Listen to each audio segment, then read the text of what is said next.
everyone, Ryan here from Dorklords Gaming. Joining me today is Dorklord Mikey.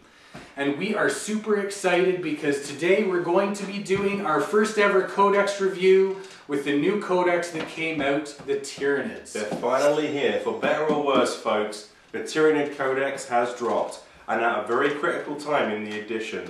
We're smack bang in the middle of 6th, where any book that comes out can really have a big effect on the meta. Now recently we've seen quite a few Codex reviews come out. At the time of the filming of this video, we're still in the first week since release. Yes. And generally there's been quite a lot of controversy about this release, Ryan, wouldn't you say? Oh, definitely. There has been a lot of negative reviews.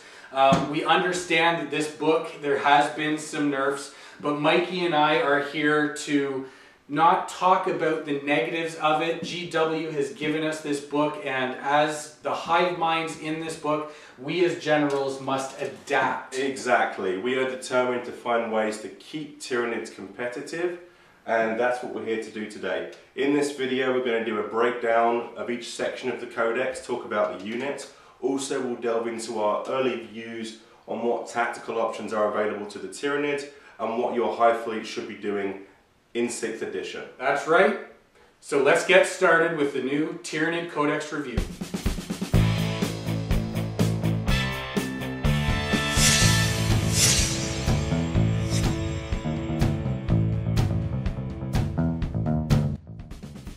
Now before we get into the grit and grime of the new Tyranid Codex, I'd just like to take a moment to talk to you about the format of this video.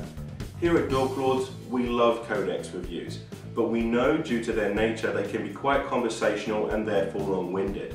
Now, we don't presume that everybody wants to hear us rattle on about everything in the new book.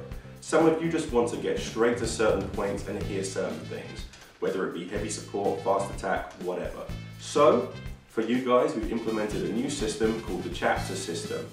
Just after this segment, you're going to see a screen that offers you links to take you directly to certain parts of the video. And in the corner of the screen throughout the video, there will be a link that takes you back to that chapter menu so you can jump around and watch what you want in the order that you choose.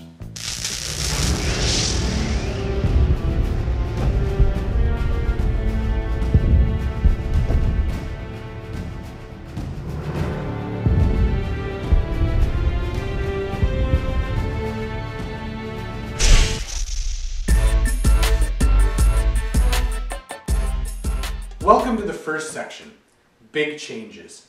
As you could have probably guessed, this chapter is about all the big changes that have happened in this book that we think is important. So Mikey, tell us about the first big change in this new Codex. Well, it's hard to know where to start because there's so many changes to the book, but we'll start with one which is incredibly important to Tyranids and their survivability, and that is psychic powers. No more rulebook powers for Tyranids, no more spamming rolls and viability to guarantee getting at least iron arm or endurance. Now we have our own psychic power table from the Tyranid rulebook. So we'll just go over those powers briefly. It is 6 powers, just like the rulebook, with just like the main rulebook, with the basic Primaris power being Dominion, which is of course a revamp of the power from the old book. Yes. Except that Dominion now gives you +6 synapse, so effectively the same thing. Your synapse creature has a range of 18. Now synapse is going to be incredibly important in this book because we're basically reverting to being a foot slogging army with the loss of the mycetic spore. Having that +6 synapse is going to be a default choice, really. You've got to have that somewhere in your army, probably even in multiple places. I think so. That's definitely the case. Synapse is a huge player in this game. The swarm armies are back. Yep, absolutely.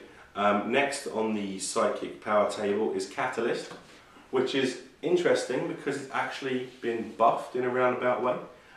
Previously, Catalyst just affected either the caster or a unit of their choice within a certain range. Now it affects both the caster and the unit. So that's 2 for the price of 1 in terms of gaining Feel No Pain from that power. However, with generally across the whole Codex Psychic Mastery levels going down, you only have 1 model that has Psychic Mastery 3 and 1 that has 2. It's going to be a harder power to get. So really, you want to be giving yourself as many rolls on the chart as possible with as many separate units to have the chance of getting Catalyst. Yes. Next up, the Horror. This is a bolter ranged malediction that causes pinning on a -2 to their leadership. So it's, I mean, bolter range, 24-inch bolter range, that's actually quite a long way. So this is kind of a smash and grab tactic for just pinning an enemy fire base to try and mitigate some of the damage on your swarms and monsters as they come in. So that's actually situational, but probably pretty good. Onslaught is massive now. Onslaught was in the old book as well. But now that we don't have a delivery system of spores, being able to run and shoot, therefore increase the threat range of your firing monsters and firing swarms, is massive. And we're going to see synergies with Onslaught right throughout the book. For example, the new flyers, being able to swoop and then run another 2d6 and then shoot, that's a big deal. It can be definitely. I think Onslaught will play a bigger role in this codex than it has in the previous codex. Well, in the previous book it was basically a negligible joke power. You paid for Onslaught just so you could get another roll on Biomancy. So that's changed as well. Next up, yet another familiar sounding power is Paroxysm, which previously reduced a enemy unit's weapon skill and ballistic skill to 1 within a range of 12. The interesting new change to this is it only reduces their ballistic skill, weapon skill by D3, but the range has doubled. So you can reach out and touch that enemy fire base from 24 inches away and make their shooting much less effective. I still think, even with the change, that's a power that you're going to be happy with. Oh, definitely, definitely. You want to try and cut the enemy firepower down as much as you can. Exactly. And with Onslaught being able to get there faster, and with Paroxysm being able to reduce their ability to wipe out your horde, two powers that could definitely come into some use. It's all about finding synergies that can, you know, divert the enemy fire or nerf the enemy fire. So that's one of the things that Paroxysm's going to do very well. Next up, the number 6 power, once again a copy-paste name from the previous codex, is Warp Blast. Previously only given to the Zoanthropes, and now this new power in the Psychic table for all of our Psychers. It has 2 firing modes, just like it used to be.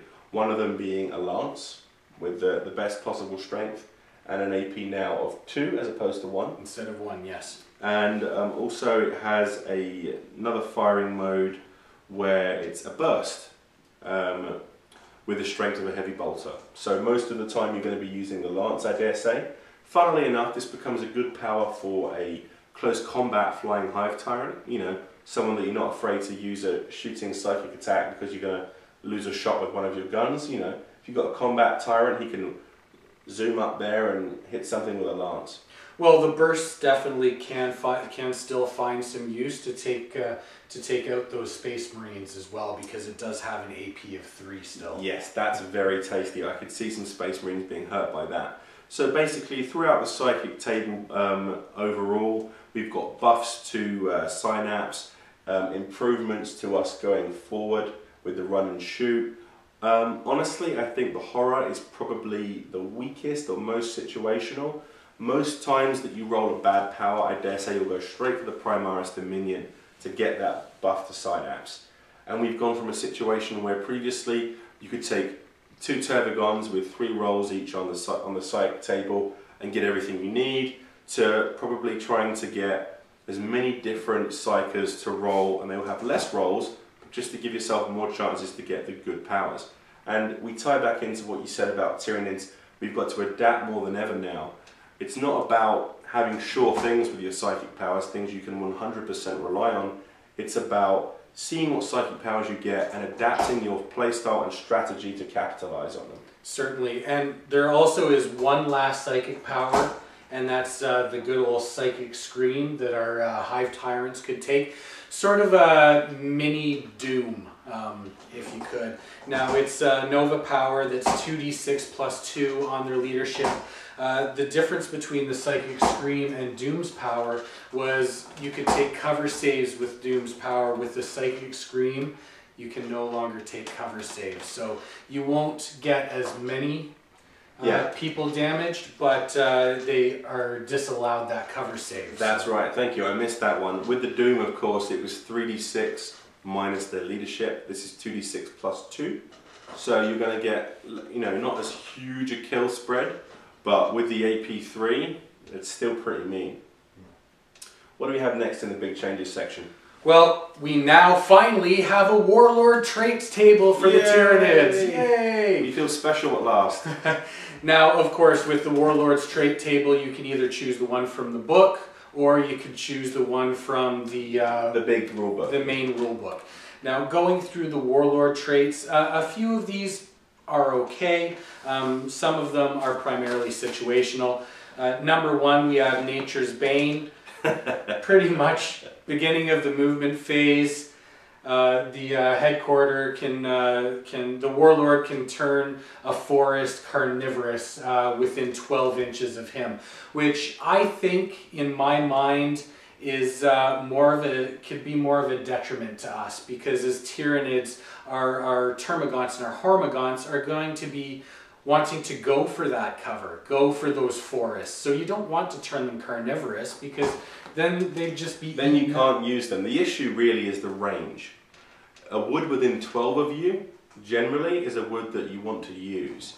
So, I mean, one thing is for sure, Games Workshop want to sell forests to the Tyranid players, but I'm not sure if this is the way to do it. If you want to get technical, I guess it could be useful on a flying hive tyrant once again, swooping 24 into the enemy backfield, turning their forest into something that eats those fire warriors trying to hide in it. I guess it's kind of a comedy power, but situationally useful. Purely situational. Number 2, we have Heightened Senses. Warlord and all friendly models within 12 inches get the night vision special rule. Again, it probably would only be useful for something like a flying hive tyrant. Exactly. On face value, doesn't seem like a big deal, but considering now that the Tyranid Alpha Strike, my set explores, which are of course gone, was always supported by your flying hive tyrants with Great Devourers zooming forward and glancing things down. And often, night fighting and those improved cover saves on the enemy could make it harder to get through those crucial glances to get first blood or shut down enemy shooting. Now, with this heightened senses night vision ability, the newfound Tyranid Air Force with the Crones and the Harpies flying with your tyrants, if they stay within 12, all of you have night vision, all of you are more likely to mitigate the downsides of early game night fighting and get those crucial glances through. Definitely, definitely. Number 3, we have Synaptic Linchpin, which just increases the synapse range of your Warlord to 18 inches. And again, synapse range, as you'll see through all of our review here, through all of the sections, synapse is a huge thing because of the new rules, the new instinctive behavior. Which we'll get to. Which we will definitely get to. Number 4, we have Mind Eater. Now, Mind Eater, guys, if you're in tournament play, we've discussed this. We highly doubt that any tournament organizers will use this ability. Don't get too comfortable with this power. I mean, your army gains 2 victory points for each enemy model with the independent character special rule slain by your Warlord in a challenge. So potentially your Florent can run around the field punching independent characters and getting victory points. As we saw with the legendary fighter ability in the main rulebook, you could run around getting points. This is even more than that. It's, 2 points. So I wouldn't be surprised that even though this will do very well and be a lot of fun in casual play, in tournaments it may get shut down. I definitely think so. Number 5, we have Digestive Denial. Primarily what it does is that after deployment, before scout, infiltrate, you nominate 1 piece of terrain in the enemy deployment zone and reduce that cover save by 1. Exactly. The only thing is that you cannot choose terrain that has been purchased by your enemies. So guys, unfortunately, those Aegis defense lines that as Tyranid players, I just hated. Yeah. 1, because the enemies could take them. Second, because we couldn't take them. Or we couldn't fire their guns anyway. We couldn't fire their guns. But you can't nerf people's defense lines. But one thing to mention is that, you know, if your enemy does have a really nice ruin or a piece of area terrain, you can reduce that cover save by 1.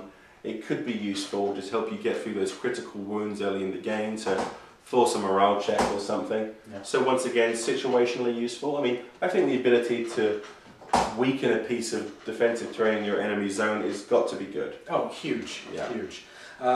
Number 6, adaptive biology. Now this has to be one of my favorites in the Warlord traits table. If the Warlord suffers 1 or more unsaved wounds, it gains feel no pain. Yeah. Which can be huge, especially if you've rolled on your psychic power and you aren't able to get Catalyst. Exactly. Now with Catalyst no longer being a power that you can depend on getting, if your Warlord manages to get it in the early game with a Warlord trait, that's a huge boon. Definitely. Definitely. Now talking about synapse range and that, what do we have with the instinctive behavior tables? Well, instinctive behavior in the previous codex was something of an afterthought, or at least something which didn't play a major role in games.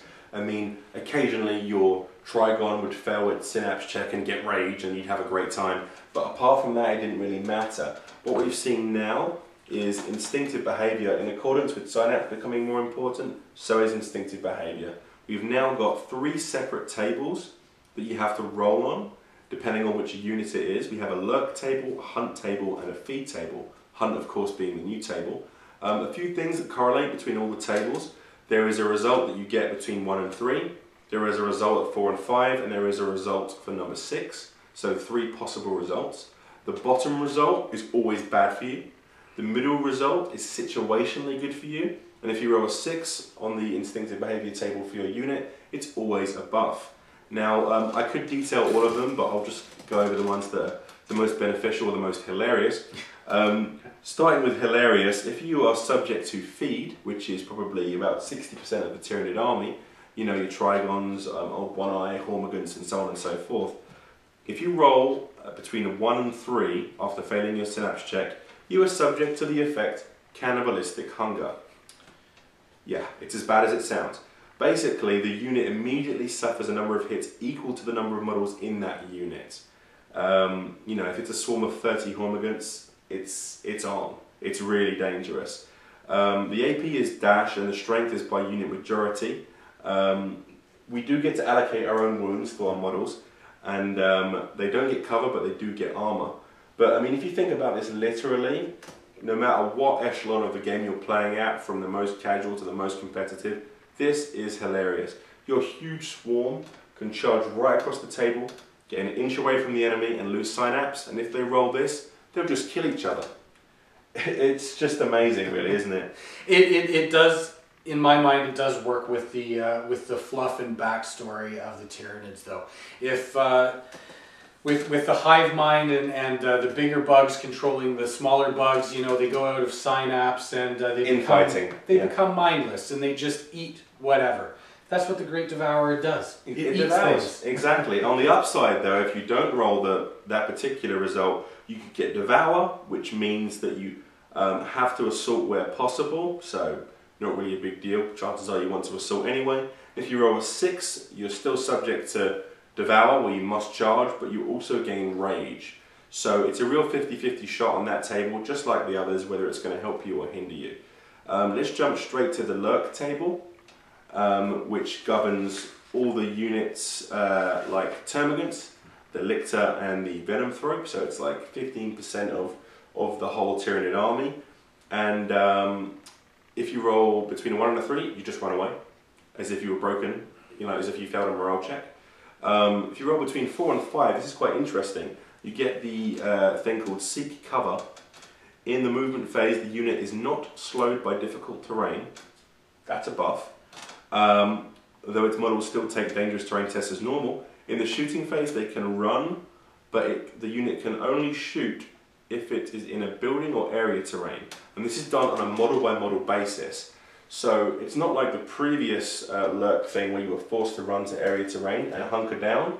Now you can keep moving, you're still in control, but your models can only shoot, and it is by model, can only shoot if they're in terrain. So really what this is doing is, if you fail and get this result, guiding your path, your flight path if you will, with your lurkers. You want to head towards that terrain to make sure you can still shoot, or if you're not a unit that shoots anyway, you just keep running. So situationally useful. So you don't have to run back, you can still push forward. Exactly, it's just going to guide your angle of attack. Lastly on that table, if you roll the number 6, you get Stalk, which is the same as Seek Cover with the benefit granted without penalty for moving through terrain, and you can only shoot if you're in terrain, except you get Stealth. So you're getting an improved cover save. So basically you're being rewarded for passing through terrain, which you're going to do anyway, on your forward move across the table. Lastly, the brand new table, Hunt, yes, which governs most of the shooting units. Our hunters are Hive Guard, Gargoyles, Harpies, Biovores, Exocrines, and the Tyranids. So that's roughly 25% of the Tyranid army. The first thing they do, if you roll between a 1 and a 3, is they go to ground. But a nice little caveat to this is if you are a unit that is subject to Hunt but has the Fearless special rule, or you monstrous creatures, then you ignore this result entirely and skip straight to the next one, which is Prowl, where you have to shoot the nearest enemy unit. Probably not going to be a big deal, you're probably going to shoot the nearest enemy unit anyway. And if you roll 6 on that table, you get Destroy, which is the same as Prowl, shoot the nearest enemy unit, but with preferred enemy. So right the way across the instinctive behaviour tables, we're seeing a real crapshoot, 50-50, whether it's going to benefit you or hinder you. But overall, with Synapse being so much more important, this is something that's going to really increase the flavour in games. Definitely. I think we can have a lot of fun with this, but in all the games that you've played, Mikey, how many times do you think you've actually rolled on the instinctive behaviour? or in 5th, how many times do you think you actually rolled for instinctive behaviour? I could probably count them on one hand. I mean, there was that one time my Hormagaunts charged some Terminators and had rage, and we had a great time, but honestly, probably 2 or 3 times. But now, with the loss of survivability to our big monstrous creature synapses due to the loss of rulebook psychic powers, the synapses are going to be under more pressure, they're going to be less survivable, this table is going to come into effect more often. And for all those people who are saying, oh, the instinctive behavior tables, they're going to change how people fight us, and they're going to go after our big monsters, our big synapse creatures, well, they should have been doing that anyway. What were you shooting? The distraction Pyrovore? You were already killing our synapse creatures. All it means is that there's going to be more chaos when you do it, which is fun for everybody. Okay, I think that probably covers instinctive behaviour. What's next on our big changes? Okay, well, another big change is Shadow in the Warp.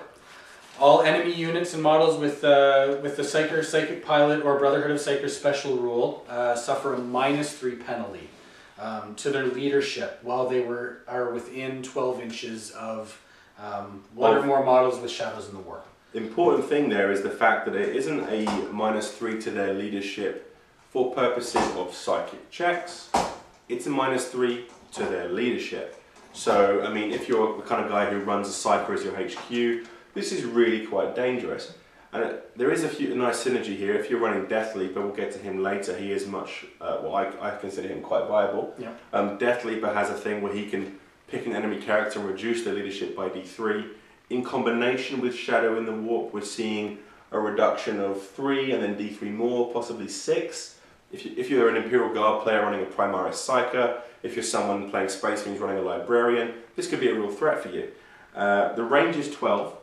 So chances are this is only going to come into play in the real fever pitch of the game. I mean, obviously, we're not really deep striking synapses anymore. It will probably be the Flyrant or the Walking Tyrant just as the lines are about to clash for those crucial combats. So that plays to the fluff as well. You know, the Tyranids getting closer and there being more pressure on the Psykers. And destroying their minds, definitely. Exactly, destroying their minds for a better future, yeah, exactly. So Shadow in the Warp, different, but not necessarily bad? Not necessarily bad. I think once we play a few games, it may prove to be useful. Yeah, we just got to adapt. What are we on to next? Well, I think the next thing, there are a lot of different biomorph upgrades and different charts. Well, they've changed the way they're organised, right? Yes. We've got basic bioweapons, basic biocannons, monstrous biocannons for the big shooters. melee bioweapons, and even our own Tyranid bio-artifacts. That's right guys, we've got special, unique war gear for Tyranids that I've been calling bug relics. Yes, yes. Well, in those big ships, they must have museums that these bugs go and they take them. And yeah, they can pick their favorite relic and artifact and bring it to the battlefield. Exactly. Exactly. So let's take a look at these bug relics or Tyranid bio-artifacts. There's 5 of them. I personally consider a lot of them to be rather pricey. There's a bone sword that has +1 strength and shred, which funnily enough you can give to a Tervagon. Yeah. Which is interesting. Or a Tyranid Prime. Yeah, yeah. Could be good on the Tyranid Prime. But it's rather costly. There's a crown which grants 6 inches to your synapse range. That recurring theme of 18-inch synapse once again with that artifact. Then there's one called the Yamagle factor. Yes folks, the Yamagles may be gone from the Codex, but there is an echo of their ability. It gives you +1 strength, +1 attack, or not +1 toughness anymore, but +1 armor save. However, like the previous Yamagle's power, it cannot be repeated on subsequent turns. So if you're going to take +1 strength this turn, next turn you take +1 armor save. It's kind of expensive, kind of situational. I guess you could try and time it so you have +1 armor save at a key moment, but I'm not sure. If you are wanting to get your Hive Tyrant into combat, this may be a good artifact to take, because as they took out Armored Shell, which allowed us to have 2+. reduce our Hive Tyrant to a 2+ save. To a 2+ save. The Yamagle factor allows us to do that, and that's the only way you can do that in this Codex. But it's every other turn, so you have to feel that one out. The one bio artifact that I do quite like, even though it's not perfect, is the Miasma Cannon. It's got a 36-inch range, 2+ poison blast, or alternatively its other mode of fire is a template, flamer template, once again 2+ poison. Both of them are AP4, but I think that might be an interesting take on the Tervagon. As we go through the review, we'll talk about the changes to the Tervagon, and I think giving it a 36-inch range weapon could be quite useful, especially as it's the lowest costed Tyranid bio artifact in the list. Shall we talk about the major changes to the regular bio artifacts? The regular weapons? Yeah, like Scything Talons, for example. Scything Talons, unfortunately, Scything Talons no longer give us a reroll on our rolls of 1. If we have dual Scything Talons, it no longer gives us the rerolls for all our misses. They are AP6 now. Watch out, Orcs. Watch out, Orcs. We're coming for that t-shirt save. Some guards, But what they've done in this Codex is they've reduced all the attacks for people who have Scything Talons, except a few, which we'll get into.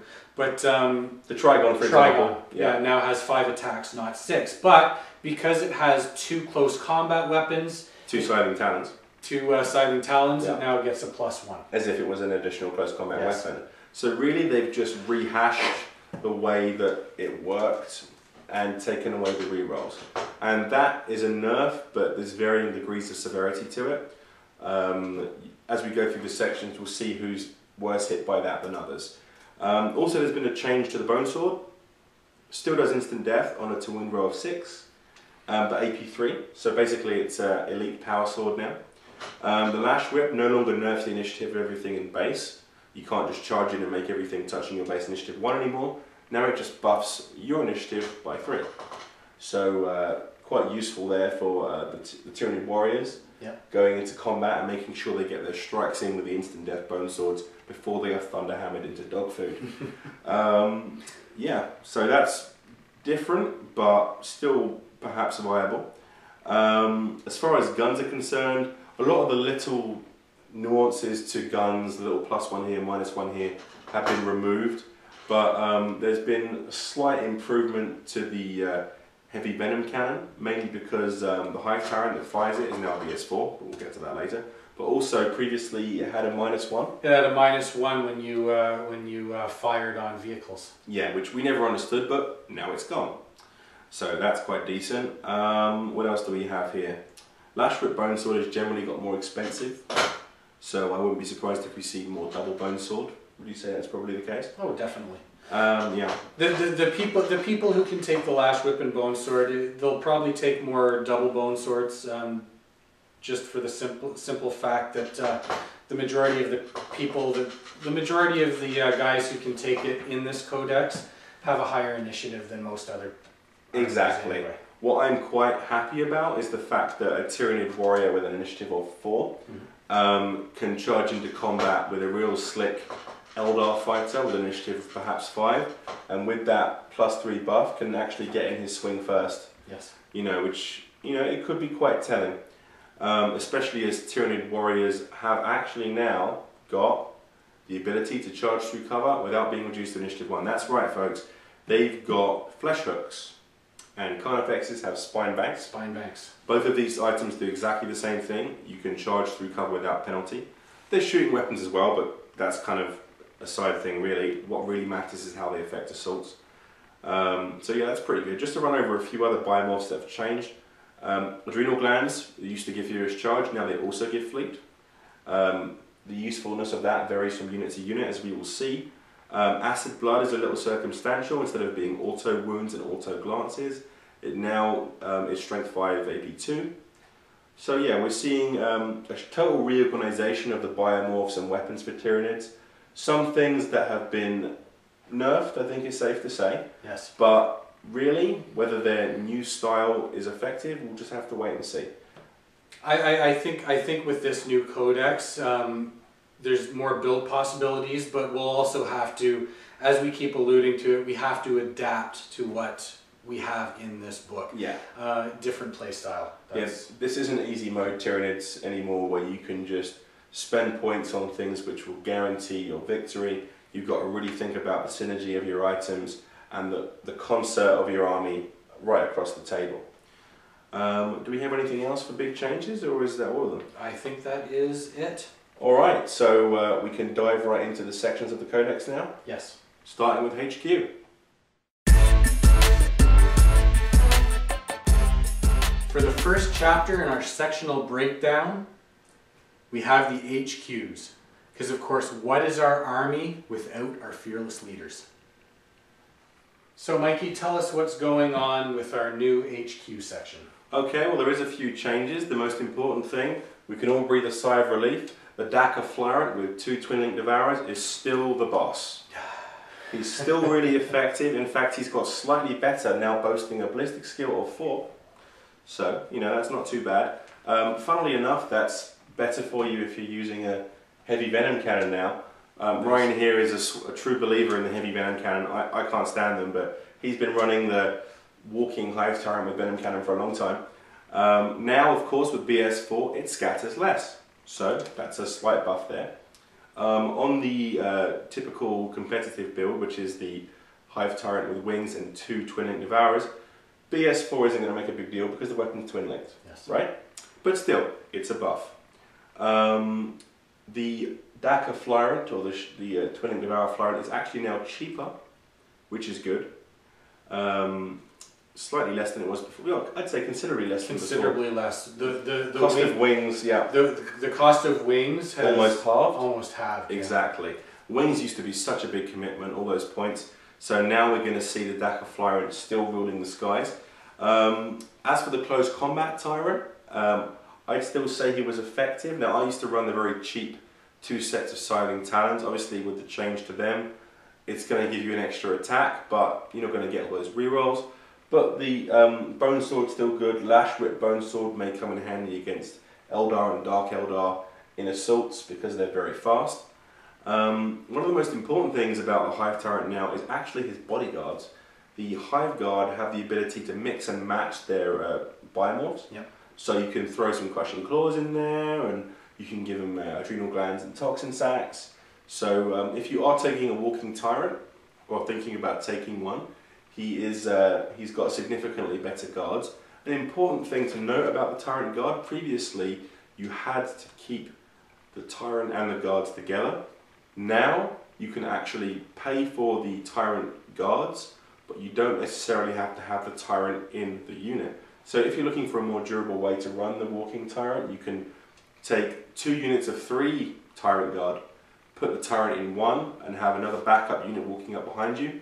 When your first 3 guards die, you can move to the next unit and get some more wounds to soak up. So we've seen, obviously now that we have to walk up the field, we had to get more survivability for the walking tyrant. Also, just to quickly gloss over the Hive Tyrant's abilities that you could purchase, Hive Commander still allows outflank, but no longer confers that +1 to reserves. Considering that the synchronized turn 2 deep strike is not what it was, it's a nerf, but it's not a massive one. You do gain something though. The wording of Hive Commander is changed in such a way that the outflanking troop can now stack. You have 2 tyrants, both with Hive Commander, that's 2 outflanking troop units. You could outflank 2 units of 30 Devil Gaunts if you wanted to. Also, Old Adversary, which was Ryan's favourite for the rerolls of 1 in shooting for himself and friendly units within 6 has changed, so it now only buffs himself, it buffs the firer. So that's definitely a nerf. But and only in close combat now. Yes, it's not even about shooting anymore. No. So yeah, so that's changed completely from being something which affected shooting synergy to combat. Indescribable Horror. This was a power that I never ever paid for on a Hive Tyrant. I never used it either. And interestingly enough, it's actually got good. It's 3d6 for the enemy's fear check, and they have to pick the 2 highest dice. So if you're running a close combat tyrant, that's awesome. You can almost guarantee that a lot of opponents are going to fail their fear check and be considerably less effective at killing you. So Indescribable Horror, which is very cheap, I would say is almost auto-include for tyrants. Certainly close combat tyrants. To jump on to everybody's favourite Hive Tyrant, the Swarm Lord, he's still really expensive, but he's still really amazing. He's still quite the beat stick, and he's our only level 3 Psyker.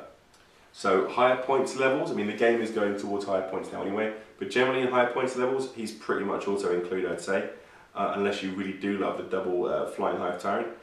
He no longer forces enemies to re-roll their successful saves, no, but he still maintains his 4+ invul. And he gets that +1 to reserves, so that's nice. And he still retains the ability to impart a buff to a unit around him, like he could give something to the enemy and whatever.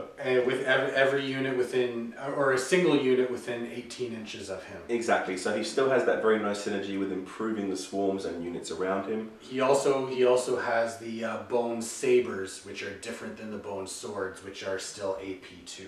Yes, which is very nice. So the Daka Flyrant, still top.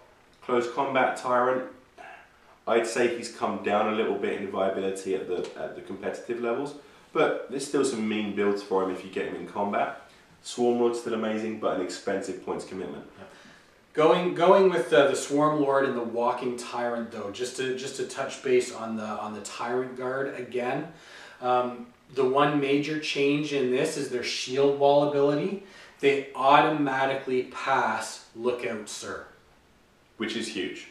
It's amazing. Like with three Tyrant Guard on the Swarm Lord, you now have an 11-point Swarm Lord. 11 wounds. 11 wounds. Exactly. Yeah.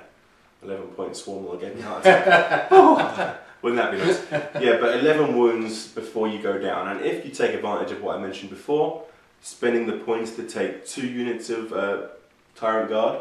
Well, you have to have two hive tyrants. Yeah. Or 1 hive tyrant and 1 swarm lord before you can take them. Exactly. So you could take a flying hive tyrant, buy guard for him, but then leave them behind with the swarm lord, and then the swarm lord's got a whole lot of wounds that he can dance between to stay alive. Yeah. Obviously, it's expensive. It's probably going to be the crux of or the foundation of new Death Stars that people are no doubt designing right now. So we'll see how that goes. Moving on through HQ, the Tervagon. He's taken a real beating, the Tervagon. His synergy with Termagants has been considerably reduced, but we'll get into that when we get to the troop section. As a warlord, guess what? As far as I can tell, he can't be a warlord. He no longer has character in his profile. Correct me if I'm wrong in the comments, but I'm pretty sure that means he can't be a warlord anymore, so he would be a secondary HQ choice for you. There is a nice thing about it though. His resistance to being jawsed by Space Wolves has improved. His initiative has gone up by 1. And monstrous creatures get +1 to initiative rolls anyway. So he now has a 50-50 chance of not being insta-jawsed, which is really nice because that's one of the scariest things that could happen. You know, you lose your 250 point Tervagon right away. So that's now slightly less possible. Something to mention though is the synaptic backlash. That's when the Tervagon explodes and hurts nearby units of termagants. The range of that has doubled from 6 to 12. Now, at first you're thinking, the sky is falling, I can't bubble wrap my Tervagon anymore. And you wouldn't be far wrong. But the important thing to point out is that with Dominion being our Primaris Psychic Power, you can get an 18-inch bubble for nothing, right? Yes. So you're going to have to basically put your lasso of termagants further away from the Tervagon. Probably just big enough for a Space Marine drop pod assault to land in there, but let's hope that doesn't happen to you. But yeah, so basically we're seeing that the mother-child relationship between Tervagon and Termagant is being strained in this codex. They've become teenagers, they don't like the mother They're anymore. moving away from home, absolutely. And the Tervagon has increased in price as well, which we all expected. Considerably. Yes, it has, and the commitment required to make it troops has gone up too, but we'll get to that. Also, probably one of the most important things about the Tervagon and its overall effectiveness and support of your army is the fact that it can no longer buy psychic powers to obtain free rolls on the tables. So it's mastery level 1, it's going to get 1 roll on that table, and really I think how you play it is going to depend on what you roll there. Yes. You know, if you get Catalyst, you're going to use it with a lot more forward motion. If you get Dominion, you're probably going to sit as a backfield synapse there and not worry about it, not get too close. So you just have to ride your luck with that and adapt. Next up, the Tyranid Prime. I won't say too much about him because I'm not very happy with him. He hasn't got wings. I was really hoping he would. He can still fight, but he's a lot more expensive. And he has a nice benefit for Shrikes and Warriors that Ryan will get to later. But honestly, I don't see him playing a big role, despite the fact we got a nice new warrior kit with parts for him. He is still one of our cheaper HQ choices though. Yeah, but whether he's worth the points or not... He's not as cheap as he was, but yeah. He's still cheaper than all of our other... Really, the crux of the issue is he cheap enough to unhorse having a second Hive Tyrant? No. Yeah. Interestingly though, can you have HQs in kill point games? I think so.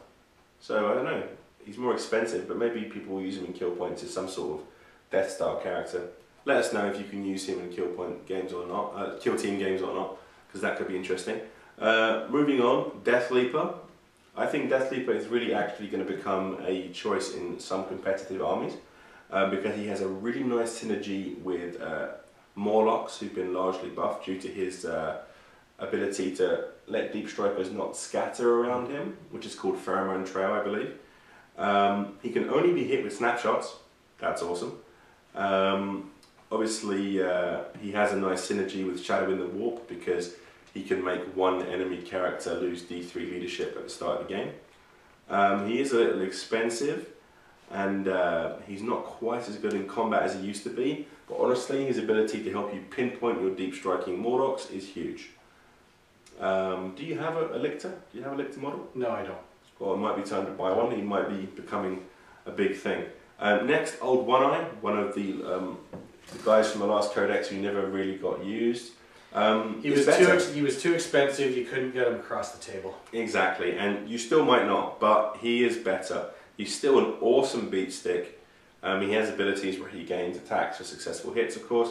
He has a Warlord trait that he has to have, Adaptive Biology, which is the one where you get feeling of pain once you've been wounded. So he has a bit of survivability there. He has regen as standard. He has a lot of attacks on the charge. Also, tail weapons are a thing now. All those really cool tails on your monsters, they now have abilities and you can purchase different tail weapons.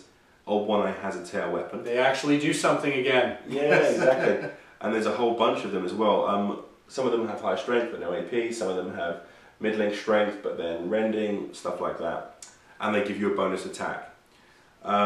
Interesting thing about Old One Eye is that he has leadership 8, which is 1 more than a regular Carnifex, and the Alpha Leader rule, which confers his leadership to nearby units for instinctive behaviour rolls. So he makes nearby units less likely to fail instinctive behaviour, which, considering he is not a Synapse creature, could help you.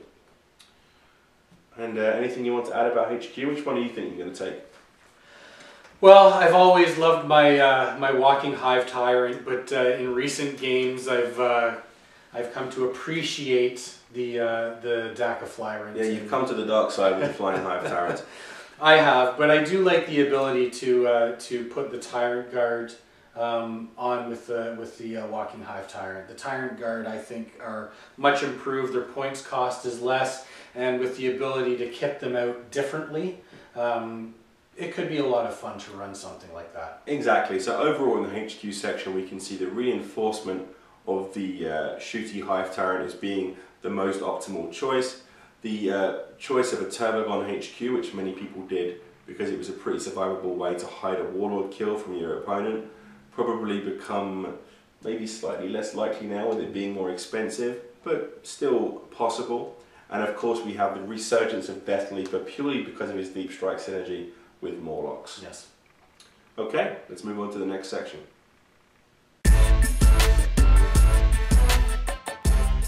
As we all know in 40k, the most important thing, especially in 6th edition, is scoring those objectives. And of course, troops are the guys that do that.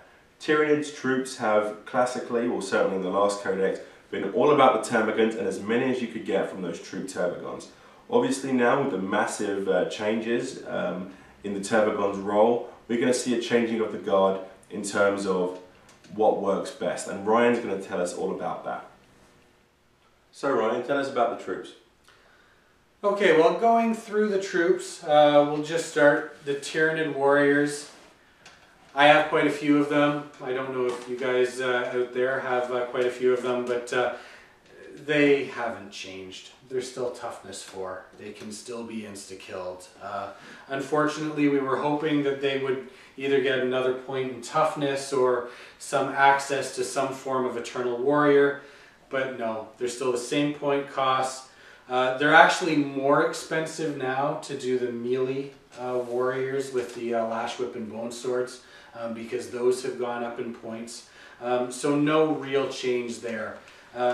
Again, they may be situational. I know some Tyranid players used to like taking them in drop pods in Mycetic Spores, but unfortunately with Mycetic Spores gone, that's no longer an option. Gene Stealers as well, again, no real change. They're still the same base cost. The Scything Talons, which you could get in both codexes, now they're actually more expensive. So now your Gene Stealers are even more expensive. Scything Talons, they don't allow you the reroll of 1s, but they do give the extra attack. Also, the Broodlord, in a roundabout way, he costs the same, but now he always has 1 psychic power. You know, previously you'd try and get Iron Arm on your Broodlord and go crazy. Now he has the power, the Horror, which is the one which can pin the enemy. Yeah, it's got really long range, 24 inches, and they have to take a pinning check at -2 leadership. So basically, if you're doing a min-sized Gene Stealer squad with the Broodlord, you want to sneak in there and try and pin that unit of Fire Warriors or Guardsmen early in the game to mitigate some of their shooting. To allow you to try and charge into them. Yeah, or at least stop them from shooting your oncoming swarms. It's situational, you know, but it's there. That's the huge thing about this book. It seems to be relying a lot on trying to pin people. But unfortunately, there's other like Space Marines. You can't really pin those guys. Well, it depends what meta you're playing in, but there's a hell of a lot of Space Marines around. But if you could play a lot of Tau or Imperial Guard or even Eldar, then the general theme of pinning weapons, which is spreading throughout the Codex, could work. I guess it's a roundabout way of mitigating damage. You know, I haven't got super high toughness, I feel no pain, but I can make you worse at shooting me. So you just have to see how much that works. Okay, moving on with the troops. Well, the Termagants, of course, they reduced in price, in cost, so they cost less. To put Devourers on them, they cost less as well. Which is excellent. It is excellent. Now, the Termagants, we're going to see a lot of different variations, I think, just because of this line right here. Under the Termagant brood, it says any model may replace its flesh borer with one of the following. That means if you have a unit of 20 Termagants, 10 of them can have flesh borers, 10 of them can have Devourers. Yep, you can totally mix and match your weapons. Mix and match. Now, they do have the Scuttling Swarm. Reading in 5th, it said that if you took a Termagant brood, you were able to take a Tervagon as a troop choice. Now, they never really explained how big of a brood you needed to take. So a lot of us Tyranid players were taking the minimum. We were taking 10 Termagants to be able to put a Tervagon as a troop choice. A 50-point cost just to have a scoring monstrous creature. Exactly. Which was fantastic. It was bedrock of the entire last Codex's tournament lists and competitive armies. Definitely. You would try and fit as many Tervagons as you could into your army list. But if you wanted to have any friends, you wouldn't have more than 2. But anyway. Yeah, that's true. That's true. I've seen lists, and I'm sure everyone's seen the list where there was 5 of them. Yeah. Which was insane. I would have loved to have had the money and had the models to have been able to play something like that. In truth, 2 troop Tervagons was enough, you know. But I still think Termagants are going to be super popular. I mean, you can outflank them if you have Hive Commander. You could take a great big unit of 30. At the front of the unit, you put the really cheap guys with Flesh Borers as fodder. Then you put the Devourer Termagants with the longer range further back.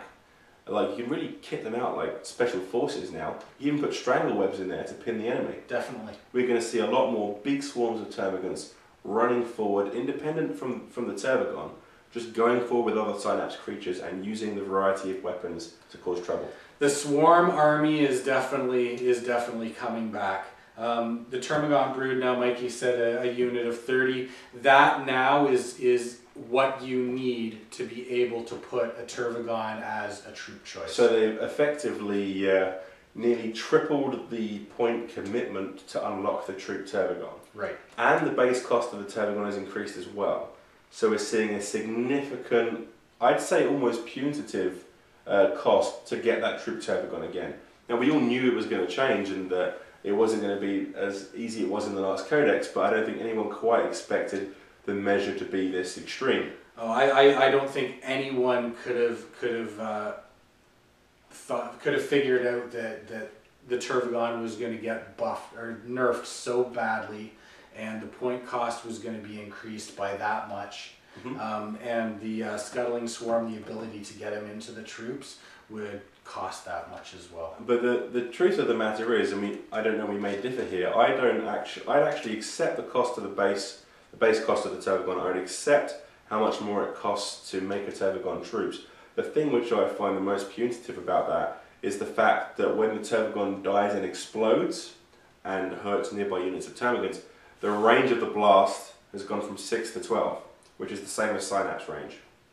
So you cannot bubble wrap your Tervagon as effectively as you could before. You just surround it in endless wraps of Termagants and counterpunch anything with these poison swarms. Which brings us to another point. What's happened to the Tervagon's adrenal glands and toxin sacs? The Tervagon can take adrenal glands and toxin sacs, however it no longer passes it on to any Termagant unit within that 6 inches or within that 12 inches. When it does breed Termagants, the Termagants can no longer move, run, or assault. Which is really unfortunate because there was a lot of times where your Tervagon could be in combat and you'd just spawn some Termagants behind the enemy and have them charge in. Exactly. You can no longer do that. The Tervagon now seems, you wanna treat it like it smells, and have all your Termagants far away. Yeah. Now, along with the backlash of 12 inches, they've also increased the counterattack ability on the Tervagon. So when a Termagant brood is within that 12 inches, yes, if the Tervagon blows up, they get hurt, but if they're within that 12 inches as well, they still get the counterattack ability. Okay. So they've increased that range as well. Also, another interesting point is previously you would have to spawn Termagants before you move with your Tervagon. Now it clearly states that you spawn Termagants at the end of the movement phase? At the end of the movement phase. Which means, and I don't know, I'm a little excited about this. Of course, they majorly nerfed the Tervagon, but that does mean, and correct me if I'm wrong, I could be totally off on this, that we will finally be able to outflank our troop Tervagon And spawn. and spawn. Hooray. Because it's at the end of the movement phase. So Yep. you bring him on, outflank him, and then at the end of the movement phase, then you spawn all of your Termagants. Exactly. I mean, there's an interesting options there. I mean, if you had 2 Hive Tyrants, both with Hive Commander, therefore 2 troops could outflank, you could outflank 30 Termagants, you know, with a mixture of Devourers and regular weapons, hopefully on one side, then the troop Tervagon hopefully on the other, and then have it spawn. If they all come in on the same flank, by chance, that is a massive, massive force. It's massive. Yeah, it's huge. 2 big units of Termagants, Devourer toting, and then the Tervagon bringing up the rear. Or they could arrive on both flanks and just totally close in on the enemy. So while we may have lost a large element of our deep strike straight down to the enemy, with the stacking Hive Commander, the cheapness of Termagants, and the ability to outflank and spawn, we're going to be coming in from all sides. It's definitely going to be a war of attrition with the Tyranids. We're just going to have so many models that they won't know what to do. That's what we hope. Well, they know what to do. They're going to shoot us. But hopefully there's enough of us that we can still get into combat. Now, the Hormagaunts. My favourite. You know, I've always loved Hormagaunts, and I was really hoping that there would be a Horvagon in this Codex. The Tervagon that spawns Hormagaunts. Yes, I think that would have been just phenomenal. I think GW ignored our mail about that. We sent them a few memos, but it didn't go through. But Hormagaunts, they have reduced in price.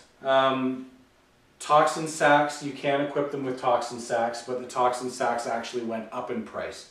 So for a toxin sacked Hormagaunt, you're going to be paying the same price. It seems like they're trying to encourage us to take the adrenal glands. The adrenal glands, for the most part, have dropped in price. So that's the biomorph that gives both Fleet and Furious charge now. The good thing about the Hormagaunts is, of course, the buff to the run move. Previously, they had an ability called Bounding Leap. You could roll 3d6 for your run and pick the highest. Mm-hmm. Now you just get +3 inches to your run. So you're getting at least 4 and potentially a 9-inch run. So I think that's actually... It seems like a buff to me. It seems like a buff to me too, because you roll your 3d6, the most you're ever going to run is 6 inches. Now with this one, potentially 9. You could potentially run 9. And it's all about that first turn where you're on the edge of your deployment zone and you just want to jump forward and get as far forward as possible with that run move. Definitely. And Hormagaunts are going to do that. Definitely. With the Hormagaunts, though, the one thing that they didn't do that they did with all of the other units in this book that have Scything Talons, they did not reduce their attack. In 5th edition, they had 2 attacks with their Scything Talons, and the reason why they got 2 attacks was because of their Scything Talons. Mm-hmm. Now they still have 2 attacks, so they didn't nerf them that way. They still have 2 attacks, 3 attacks on the charge. Lovely. Okay. Ripper Swarms. Ripper Swarms were expensive to begin with. They went up in price, and they're a little bit more expensive now. I don't know. I still think they could be used to tie up some people. They can have spine fists. So their spine fists, if you have a squad of 9, they're going to get 4 attacks each with their spine fists, re-rolling. I have a theory that someone who loves the Tyranids wrote the rules for Ripper Swarms, because it says here, for 2 points, we can deep strike them. Yes. Now, you pay not very many points for 3 bases of Ripper Swarms. It's more than it was before, but it's still not outlandish. But you can have up to 6 more, so up to 9 bases.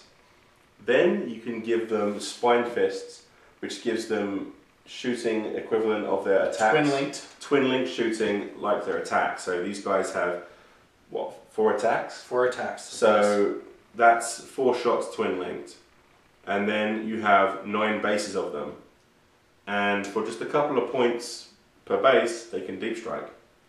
So you can, in theory, land 9 bases of Rippers right next to the enemy, hopefully in the early game, and shoot them with tons and tons of annoying guns. Yes.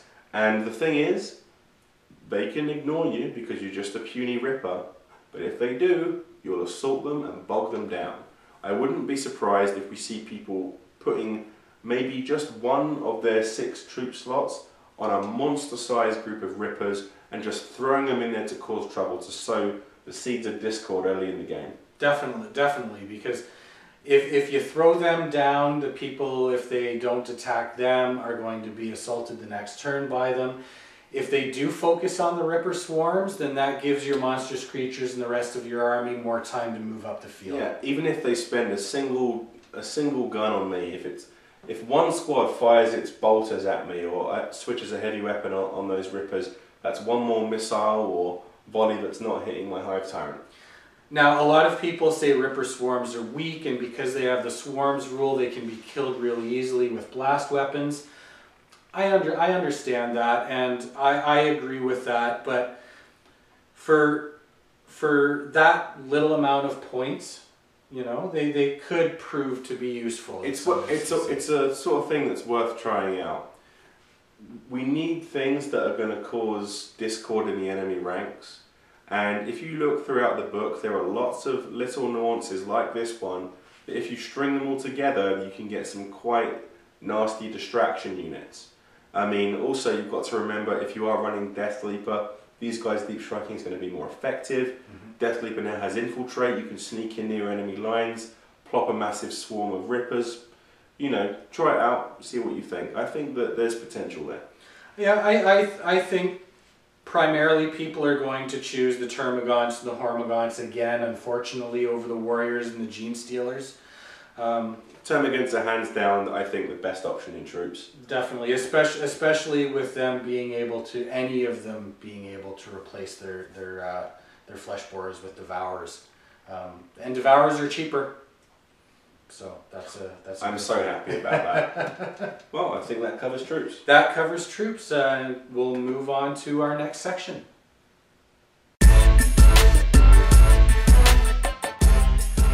Welcome to the Elite section. Let's first off give a moment of silence for the Doom of Malantai.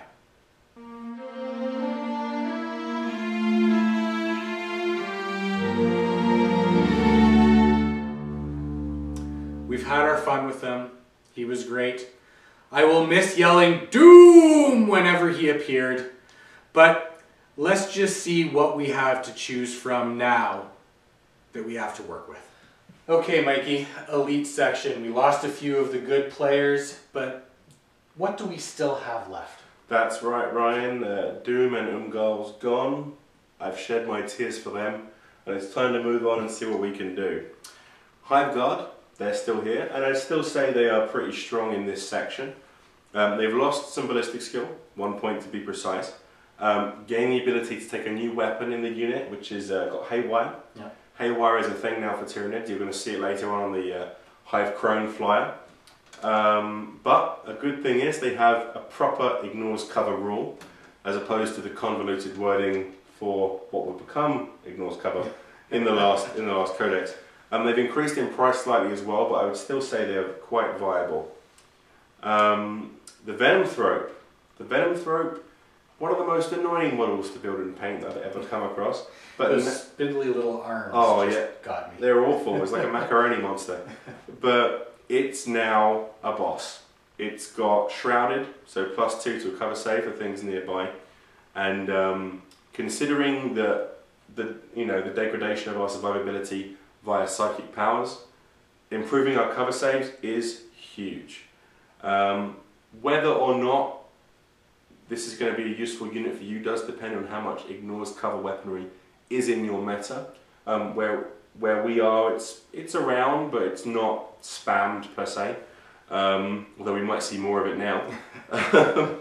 But the Venom Thrope is a really good choice. Most of you that are taking big monstrous swarms are going to want to get the Venom Thropes hidden behind your lines of Carnifexes. You know, maybe you have a line of Carnifexes, then a Venom Thrope, then some Gargoyles. You know, jump your Gargoyles in front of the Carnifexes, get some overlapping cover saves. You can get some nice 3+, 2+ cover saves going on there. The Venom Thrope is a big deal. The Venom Thrope in last version and this version definitely gives more survivability to our 3+ armor save creatures. Yeah, but previously you wouldn't take the Venom Thrope because it's an elite slot that you could have spent on Doom or Umgar Gene Stealers, and because you could so easily get Feel No Pain from Catalyst or High Toughness from Iron Arm. What was the point? But now the Venom Thrope, I think, is going to be a real star. And its point cost has actually been reduced in this Codex too. That's right. Lictors, they're not the best unit in the Codex, but they're certainly better than they were before. They can still infiltrate and use their... They can infiltrate now, they couldn't before. And they had to start off the table previously. And of course their Pheromone Trail, helping you not scatter with Deep Strike, will be very effective for bringing in the big Morlocks and your Ripper Swarms. Which everyone must take now. Yeah, help you coordinate your Deep Strikers. Interestingly, Lictors have gained Fear. So you can take a squad of 3 Lictors and go bully some Kroot or some Guardsmen, and you know, you could probably go and pick on infantry bunkers like Pathfinders and stuff like that. So Lictors are improved. Zone Thropes. Everyone and their dog used to put Zone Thropes in Mycetic Spores. That was the way to get in there and ruin armor. Now you have to walk. Well, what do? Sort of just blob along. They don't really walk. They float. But okay. But it's going back to 4th edition because we didn't have Mycetic Spores in 4th, and Zone Thropes were huge. So you outflanked them or you ran them up the table. Now, as you mentioned early on in the game, early on in the video, they have the Brotherhood of Psychers special rule. How does that work? Well, the Brotherhood of Psychers special rule, you only have to make 1 psychic test. So no more making a psychic roll for every single Zone Thrope in the Brood wanting to cast a power. No, if you have 3 Zone Thropes in the Brood, you make 1 psychic test. If you pass, then all 3 of their Warp Blasts get... Exactly. They have the number 6. They have the number 6 power from the Tyranid Psychic tree, so they're throwing around the lances and the blasts, and you know that's significantly more effective. Now, obviously, they don't have the delivery system that they used to without the spores, but consider how important Synapse is now, and the Zone Thrope retaining its 3+ invul. I would not be surprised if you see a squad of 3 Zone Thropes, especially if they've actually come down in points as well. If you see a squad of 3 Zone Thropes right in there in the middle of the table amongst the swarms, amongst the monsters, being a vital part of that synaptic web, especially as in addition to the Warp, Lance and Blast power they have, you can have an additional roll on the table. So your group of 3 Zone Thropes has their nice big Lance ability, but also gets a roll, and it would be quite smart, if you don't get a good power, to pick the Primaris Dominion. So you have 3 Zone Thropes in the middle of your army line that you spread out to maximum coherency and then give 18-inch Synapse to. So you're spreading that Synapse as much as you can, and you've got it on a unit which has a 3+ invulnerable save. Yes, and you would use the other power until you were in range to use your Warp Blast. The one good thing, and again about the Brotherhood of Psychers, it's 1 roll for the psychic test, but that also means that your enemy only gets 1 Deny the Wish. Oh, that's actually really awesome. Yeah. So, despite the fact that a lot of people that ran zones will think they're now rubbish, their role has just shifted, I think, and they could still be useful. They were always used as our tank busters because of that strength 10 warp lance. weapon. But now we have other monsters, other monstrous creatures, flying monstrous creatures, rupture cannon from the Tyrannifex. We have other things that can crack those tanks. Exactly. So the zoanthropes can be used for something a little different. But also, if like me, you run 2 flying hive tyrants, that means you don't have reliable synapse cover in the middle of the table. Having a squad of 3 zoanthropes, especially possibly with Dominion, that's synapse that you can rely upon until you fail an invul when you get crack missile. Yeah. But it's synapse that you can rely upon so your flyers can go and do their business. Moving on in elites, we can get to one of the new kids, the Haruspecs. How do you pronounce it? Haruspecs. Haruspecs? That's what I'd say. Haruspecs. Haruspecs. Sounds like a pair of goggles. It's the new kid, so people are kind of dicey about whether it's going to be effective or not. We were all hoping it would have the beast special rule. It does not. However, it is rather cruel in close combat if it gets into an assault. It gets a single wound back at the end of the assault phase if it inflicts any. So it's kind of like a quasi-regen there. And it gets extra attacks for inflicting wounds. Now, let me be clear, inflicting wounds. It doesn't mean if you fail your save against it, it gets an attack. As soon as it inflicts that wound, it gets an attack. So that's before armor saves even take place. So that's pretty strong. Also, you can't get bonus attacks for bonus attacks. So don't even try that. Someone will. So yeah, the Haruspecs, if it gets in combat, can really mulch things. It has a gimmicky lick attack where it sticks its tongue out and grosses out the Space Marine Sergeant, and that's about it. Yeah, on a roll of a 6, it has instant death or something? No, the accuracy, the precision shot. Precision shot. That's it. Yes. Yeah, it has a tongue that it can stick out and precision shot things. I want to see someone lick precision shot a melter or something. That'd be fantastic. But yeah, so the Haruspecs, potential for a lot of brutality in close combat, a little bit gimmicky, only the same speed as other monsters. Personally, I don't think I would take him on his own in elites. I think the Haruspecs, being a monstrous creature in elites, there wasn't one before. This is the first monstrous creature in elites since the last edition. Gives those of you that like to spam monsters the chance to do so to a much higher level.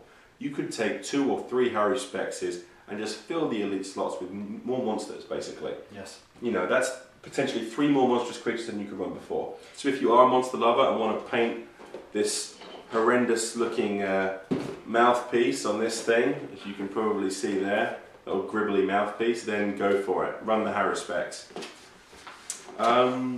What's next? Oh, the Pyrovore. The comedy Pyrovore.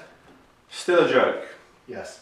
Not much more I can say about that. We were hoping that it would have Torrent or something along those lines, but... anything would be nice. Anything, yeah. Yeah, and I think it's a slightly nicer looking model than the Viable, but it's just not very good. But anyway, to summarise the Elite section, what's really strange, and you'll tell me in the comments if you're feeling this too, is my absolute surefire choice, the Hive Guard, are now in contention for their space with a few other units. You know, the Venom Thrope is looking great, the Zoanthropes have their place as well. I'm still going to be running my standard 2 units of 3 Hive Guard, but you've got to say that there's other units that are pushing in here. Even with the absence of Doom and the Umargles, I'm still seeing a lot of potential in the Elite section. Definitely, definitely. What do you think?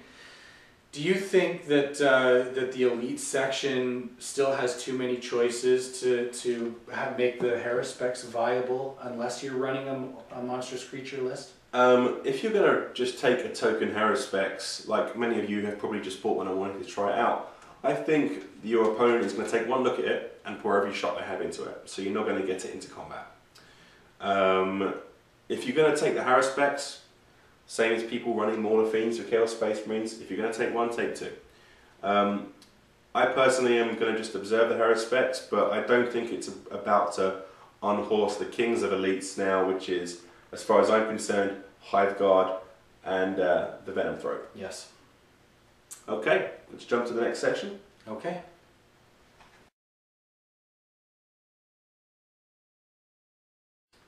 Okay, welcome to the fast attack section. Previously, I would have just called this the gargoyles section. That's true. And to some degree, it still might be, because they're still good. But I think, correct me if I'm wrong, but we're seeing the emergence of the Tyranid Air Force with the addition of the crone and the harpy. The crone and the harpy. Yeah, two monstrous creatures. We'll definitely be able to use them. We're getting more air superiority with our army. Absolutely. I mean, I did not like the harpy at all in the last book. I thought it was a bit weak. The buffs to spore mines have made the harpy a little better now, I think. But for me, the standout unit is the crone, the hive crone, and I'll tell you a little bit about that. It's a flying monstrous creature with lots and lots of wounds, only an average toughness, but it has haywire missiles, 4 of them, which it can fire 2 a turn. So we're talking about something that can swoop forwards and glance down vehicles. I think competitively, at least at the beginning of us learning this new book, double hive crone is going to be the thing to do. I'm certainly going to run double hive crone, and I know a lot of people were hoping that there would be Tyranid flyers of the Hilldrake caliber, but considering how much fun the Chaos Space Marine players have had with those, I wasn't expecting a repeat performance. So how's the harpy? Well, the harpy has got a extreme reduction in point costs to begin with, so it's much cheaper. It still comes with your twin link Stranglethorn cannon, which is large blast, reroll deviation, pinning, which is part of the whole pinning. There's a subtle suggestion that pinning should be a thing for us right through the book, and the harpy is definitely one of those units. The harpy will definitely have the pinning. It has the scything talons. The sonic screech, which is a great ability with the harpy, is if you actually do assault with it and get it into combat, the sonic screech reduces the enemy initiative by 5. Whoa! Wow. So that's going to reduce anyone's initiative to below. Maybe what they're suggesting with that is when your harpy gets low on wounds, you just pick a target and hit it. You know, you just kamikaze and nerf the initiative and dive bomb it, and then yeah, that would be interesting. Just get in there and just do as much damage as you can before you die. Especially if you can assault with a harpy, but also assault with like a Carnifex or something along those lines. Or your Flyrants. Or your Flyrants. I'm expecting people to run 2 Flyrants alongside 2 Crones and just totally dominate the sky. You've got the firepower there with, you know, if you're running DACA Flyrants, so you've got the 12 twin-linked strength 6 shots, and then all the missiles on the Crones, you're going to take down flyers pretty easily. Oh, definitely. And with the dual Flyrants and the harpy and the hive crones, they also have some infantry killing ability as well. Yes. So whether it's in the air or on the ground, they're going to bring it. Yeah, we have all the ability to wipe out armies. The big change in the harpy and also for the biovores is the spore mines. Oh, spore mines are a thing. The spore mines, I think, have gotten gotten better than anything else in the book. Really. It's a huge buff in their viability. Now, the spore mines, what they used to do is when you moved them, you would roll your scatter die, roll a d6, and that's how far they would move. They were mindless. You couldn't plan for them to do anything. They just stagger around and just get in the way, usually. Yes. Now, they're actually a part of your army. When in the movement phase, the spore mine cluster moves moves 3 inches. Mm-hmm. And then you can also choose to run with them. Or charge, but them. It's half the distance that you roll. It is half. But that right there is better than the old book. Your spore mines are now a unit that you control. Yes. Now bear in mind that when your harpy fires them, if they hit the target, they're just going to blow up, which is awesome. But once they land, if they miss, you can then assault things. Now remember, when you fire a spore, it's not arriving from reserves. No. It lands, and then it could do other stuff. You could fire your spores at a unit, miss, so you generate D3 spores, and chances are you only missed slightly. Then you can turn around, move, and assault that unit, and then explode.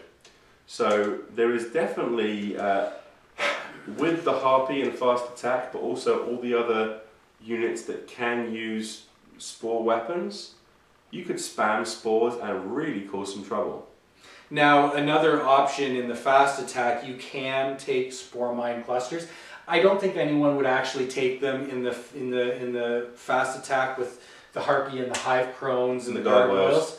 But there is the option, and the spore mine clusters have actually reduced in price, almost by half. Quite, yeah. I'm not actually that big on the Harpy. I'm thinking take the Crone, but really, if you spammed Harpies and therefore spammed spores, it would be pretty effective. You could load the battlefield up with spore mines. Now the important thing to think about here is, but spores are such low strength, what are they going to do? Bear in mind that your little squads of spores that land, if you miss, when they assault and hit the enemy, as soon as they get into combat and explode, the strength, or 4, is buffed by 1 for every spore in the group.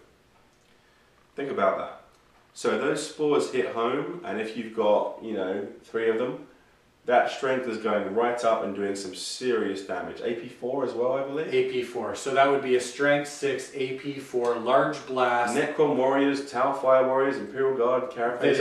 And it's happening on Initiative 10. On the Initiative 10 step. It's potentially brutal. And the important thing to realise, and with a lot of things in this book, you look at the cold hard stats on the page, you think, what is it really? But there's a lot of disruption, there's a lot of synergy in the disruption tactics throughout the book, and with things like spores we're seeing nowhere near the shock and awe deep strike potential of some of our previous units, but certainly there is still the capacity to cause upset in the enemy backfield. Definitely, definitely. Now what about the Raveners? Oh, Raveners.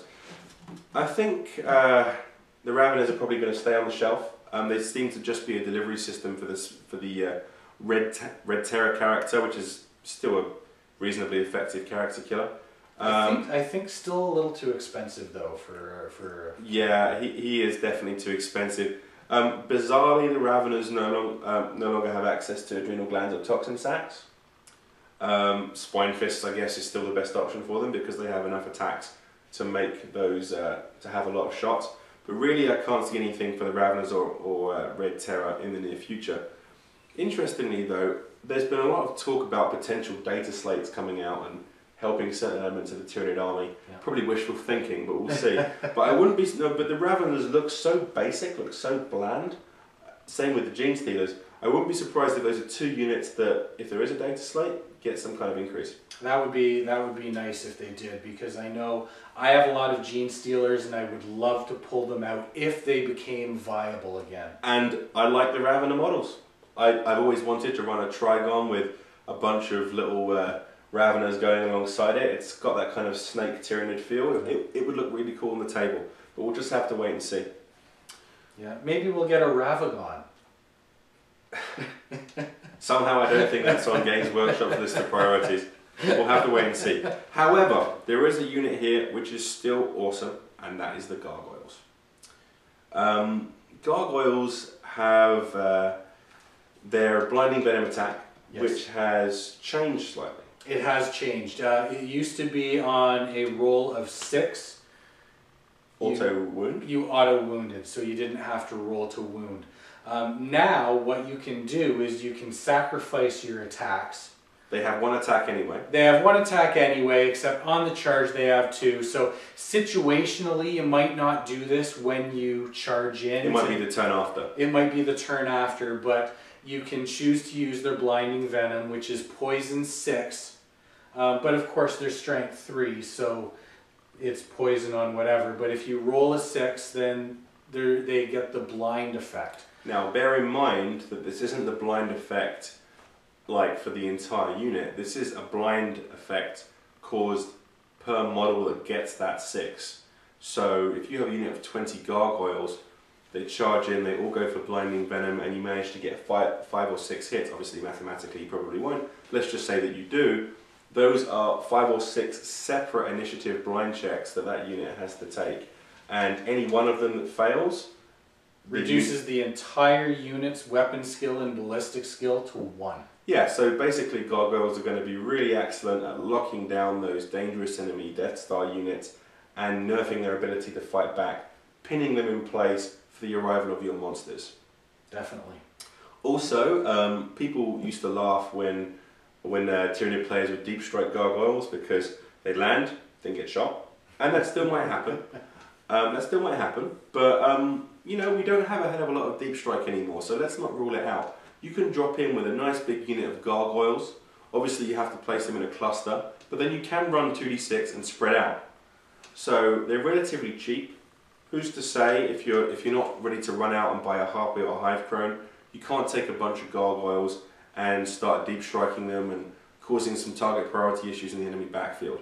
And as I touched upon earlier, there is an important synergy with gargoyles and keeping your swarm with a good cover save. Your gargoyles have a big enough size as a model to successfully give some monstrous creatures a 5+ save if they're in front of them. Combine this with the shrouding from the venom throat and you've got all kinds of situations. I'm expecting to see the gargoyles leading the line ahead of the swarms or starting just behind the swarms and then jumping over them with that 12-inch move to provide a good cover save. Definitely, definitely. Now, moving on with the fast attack, of course, looking at the troop section, the Tyranid warriors didn't change. Now, the Shrikes in the fast attack, they have changed slightly. Their point cost is reduced. They're actually the same point cost as a warrior. So you get the wings for the same price. Other than that, again, not really much of a change. They're jump infantry. They are synapse creatures, so you could fly them forward to get that extra synapse. Again, not too many people use them because they can get insta-killed with their 4 toughness. They're very expensive if you compare their effectiveness to the new Crone or Harpy as well. Yes. Probably some of the most exciting things about the fast attack section, and particularly the Hive Crones, is the fact that the Hive Crone has the coolest named weapon in the book, which is of course the Drool Cannon. It's not particularly good, and you probably never use it, but it's got a great name. Also, I can't believe I forgot to mention this, the Hive Crone has a strength 8 vector strike. Yes. Last time I checked, that's the only strength 8 vector strike in 40k. And you know, it doesn't have vector dancer, so you've only got that. Your movement is like any other flying monstrous creature, so lining up those vector strikes will not be easy, but you've got to adapt to try and get them in. You know, strength 8 to side armor. D3, was it D3 plus 1 hits? So yes. If you hit a unit of infantry, that's really going to hurt them. Strength 8 could even instant death some things. You know, on tanks, that's really going to cause trouble. So if you are running the double Crone, get forward, use up your missiles, and it's just an absolute vector strike fest. And another thing with the Hive Crone that we've thought about is if you have the Onslaught psychic power. You could vector strike with your Hive Crone 12-24 inches. If it has Onslaught on it, then it can run an additional 2d6 and still fire its Drool Cannon. It can still slobber on people. Exactly. This is a really important synergy. Onslaught, as you mentioned early on in the review, letting units run and shoot, this is huge for our flyers.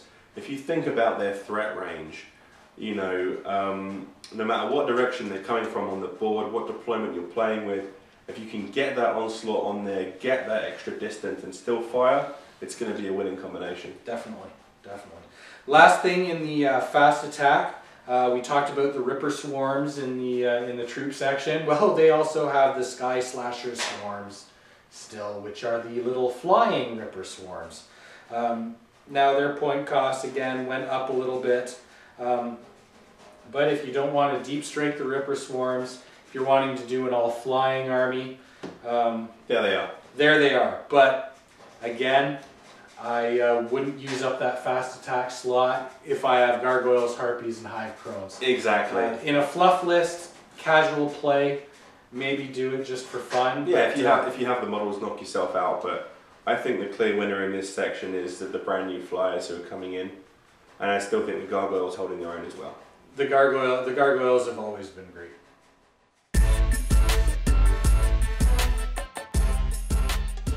Now it's time to talk about my absolute favourite section of the Tyranid Codex, heavy support. This is where we bring to the table our big boss monsters that do real damage. This section in the last Codex, honestly, I only started playing Tyranids in 5th, so I'd say I'm a Trigon kid. You know, I saw the Carnifex as overpriced, and I saw the Trigon as overpowered. But there's been a real redressing of the balance in this section, and Ryan's going to show us that this is actually a really exciting part of the army list for Tyranids. So Ryan, lay it on us. The Carnifex is back. The Carnifex is back. For those of you who love the Carnifex in 4th, you know, we were a little disappointed with it in 5th edition, but they reduced the cost of it so much. So those DAC effects and the Screamer killers, with all kitted out, are actually less points than what the base cost of the Carnifex was in 5th edition. That is incredible. I mean, such a big attraction of the Carnifex is the fact that it's a monstrous creature that you can brood. Yes. But the points that it cost you just put you off so badly. And now they are back and able to mix and match war gear within the unit. You can mix match everything. You can have 2 Screamers with the DAC effects. You can do any combination. It's great. And with the new now, unfortunately, the Crushing Claws, they no longer give the plus D3 attacks, but they do give +1 to Strength and Armor Bane. Exactly. So they're significantly, well, they're just good at killing tanks.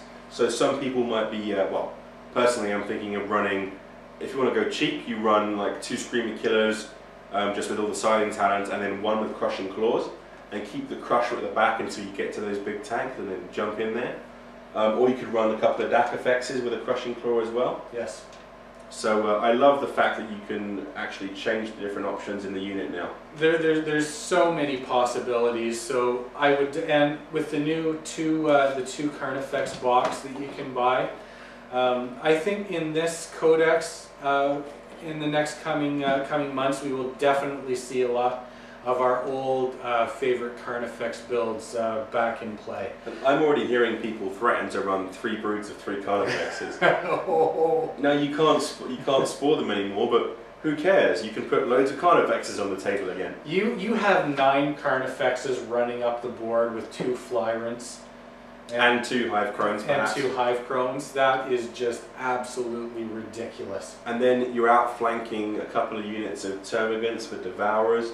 You got Spores and the mighty Ripper Swarm coming in. It's all happening for Tyranids, and heavy support is all action. Or outflanking 2 Tervagons.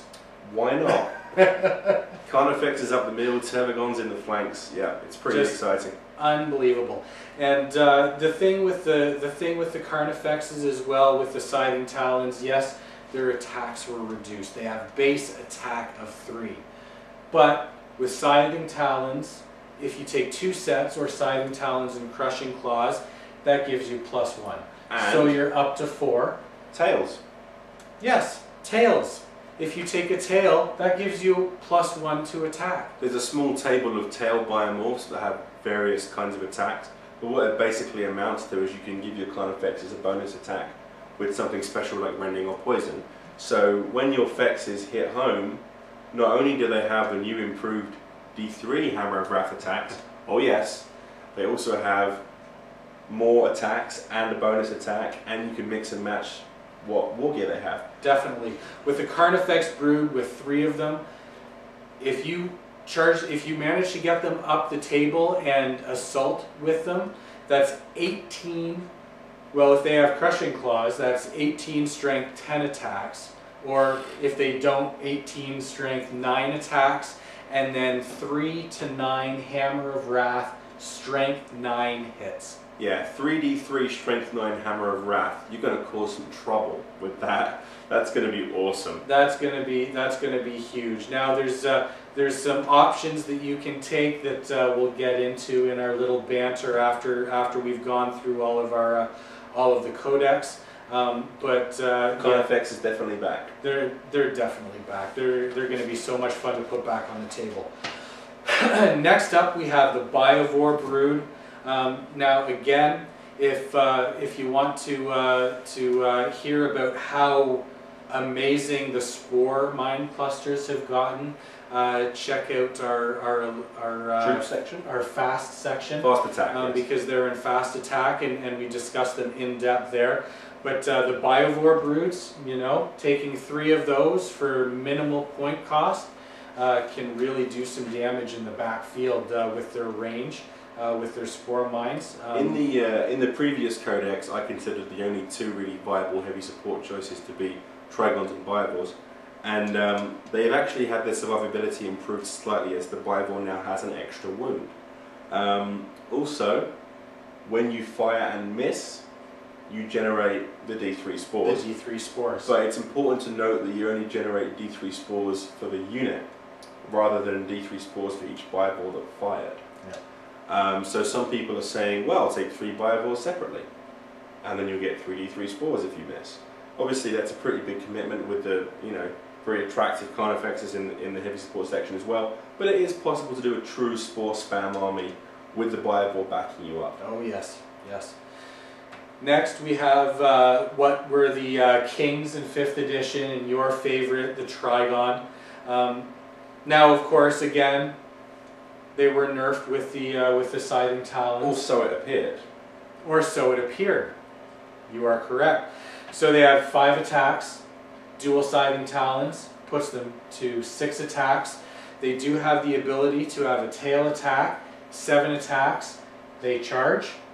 8 attacks. 8 attacks. Now, when they told us about the Scything Talon change, we took one look at the Trigon with its beautiful re-rolling everything on the charge attacks and thought, wow, what a nerf. What a terrible nerf.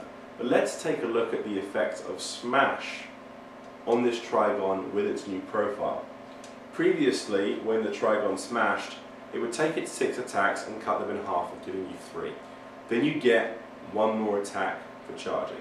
Now, its base attacks are 5, so when you cut them in half, and according to the rulebook, round up, you still have 3, except that your bonus attack for 2 sets of Scything Talons is applied afterwards. So you actually have 1 more strength 10 smash attack than you used to. Then factor in if you're charging, and your tail spike, and your Trigon now, in its current state, actually has more strength 10 smash attacks than it used to, and the same or more base attacks than it used to. Correct. The Trigon is still awesome. Don't let anybody tell you different. Yeah. The Trigon Prime, reduced in points slightly, but you know, if you're going to take it, might as well throw the extra points and give it a tail weapon. Yep. To make it even to that. It can also take a lot of the Tyranid bio artifacts and a few of the biomorphs as well. Yep, but I think if you're going to shell out for a Trigon Prime, consider the Norn Crown. It's the thing which improves its synapse from 12 to 18. Yes, it's expensive, but if you're playing the kind of army that has a Trigon Prime, that probably means you want synapse and Shadow in the Warp in the enemy backfield. So think about that. Yeah, it's kind of a pricey option in heavy support. I'm not sure if many people will take it, but it fights even better than before with access to those new special weapons. Definitely. Now, the Moloch. A lot of people didn't use this in 5th. I have one built. I used it occasionally. I always thought, you know, the Moloch, similar to a certain movie, Tremors movie out there. You know, I personally always thought if they were really going by the fluff, they should only deviate D6 inches. But they kept the deviation of 2d6. They changed Terror of the Deep though. Before, when you came up, well, 1, people were allowed cover saves. Now they aren't. They aren't allowed cover saves. Yeah, unfortunately, you can't hide from the ground erupting under you anymore. We're sorry. Which is amazing. However, Terror of the Deep, how it works now. Before Moloch came up, you'd take your saves, and whoever made their saves moved out of the way. You placed the Moloch in that spot. So he'd be standing in the midst of his enemies and then probably get killed. Exactly. Now, how you do it is you place your template over your enemies. They make the saves. If there isn't enough room for the Moloch to be placed in there, you don't move the enemies. You place the template down again and do a second round of saves. Repeating blasts. Repeating blast. Strength 6. Strength 6, AP 2, I believe. Yes. And but now a lot of people who have read this may think, you know what? Well, after the second one, if there still isn't enough room for the Moloch to be placed there, it has a deep strike mishap. So you can only place twice before it mishaps? You can only place twice before it mishaps. However, in the mishap table, one, of course, you're destroyed. And then there's other options where your enemy gets to place you wherever. Or ongoing reserves. Or you go back into ongoing reserve. So you pretty much have a 50-50 chance of going back into ongoing reserves. And coming back to cause more trouble. That allows you to come back the next round and do it all over again. Honestly, I think the Morlock, I used to consider him to be the Trigon's slightly dim-witted and ugly little brother, but now he's come back and he's a boss. He's people are going to be spamming the Morlock, taking 2 or 3 Morlocks, synchronizing a deep strike with the pheromone trail from Lictors or the Death Leaper, and causing absolute mayhem. If you're a player who is really mourning the loss of the Tyranids deep strike via spores and want to deal out some punishment, spamming the Morlock could be just the tonic for you. Definitely, definitely. Now going on, we have the Tyrannifex. The Tyrannifex, of course, 5th edition. Huge point investment to get it on the board. And then adding the Rupture Cannon, just... It was ridiculous. I mean, I've seen some competitive players make the Tyrannifex work. That guy, Mark Pepper, is it? Yes. Yeah, one of the guys, a very good player from our local meta, ran the Tyrannifex and showed that it could be done. You can use it as a backfield enforcer, but it was still a very expensive commitment. Now it's right back in there in terms of its effectiveness, and also its point value makes it competitive. And definitely, and the Tyrannifex, you know, you can, with all the stuff that you can choose from the book and the new things that are becoming viable again, you know, you have the Zoanthropes with their Strength 10 Lance Blast. The Tyrannifex, you know, a lot of people don't really use the Rupture Cannon. Now, don't flame me if you do, but leave a comment below and tell me if you actually, how you like to kit out your Tyrannifex, because I personally prefer using the Acid Spray, which does have Torrent, or the Flesh Borer Hive, because one it's model that can do 20 attacks. It's a poor man's Punisher Cannon, basically. Yeah, so you can actually run the Tyrannifex upfield and use it for more... Exactly. For more things. See, I'm of the other school of thought, but I think the Tyrannifex's true brilliance lies in the fact that it has a gun that can reach out very, very far and destroy things. That Rupture Cannon, Strength 10, yes, the Tyrannifex I still don't think is going to compete for heavy support slots as effectively as the Carnifex Brutes, the Biovores, or even the Trigon or the Exocrine that we haven't come to yet. No. And even there's so many good things in heavy support now. We are spoiled for choice. So I do think the Tyrannifex has gone further down the pecking order, even with its decrease in points. But Strength 10, 2 shots, that's pretty fearsome. And then we come to the new boy on the block, the Exocrine. I have 2. And his Bioplasmic Cannon, which yes. is Strength 7, AP 2. 6 shots. It's 6 shots? It's 6 shots. I better buy a 3rd Exocrine. Because these guys, even though their range is only bolter style range, to give Tyranids AP2 shooting, it's like the Holy Grail. Finally, we've got something that can reach out and really hurt the elite infantry, that can crack the, the Mekdar or Meldar skimmer spammers. Yeah. And it's a monstrous creature. Definitely, and it's not that expensive. No. In points cost. No. It's really good, and it has another ability as well. If it does not move that round, It has symbiotic targeting, which increases its ballistic skill by 1. So it comes up to 4. Yeah, ballistic skill 4. So I mean that's fantastic. That's, you know, like Eldar or Space Marine shooting right there. So that's I mean honestly, the only way they could have improved the Exocrine is if you could put it in a brood, because. Or a Mycetic Spore.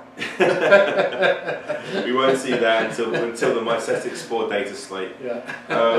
But yeah, the Exocrine is going to definitely be competitive. I'm going to try running 2 and see how they do.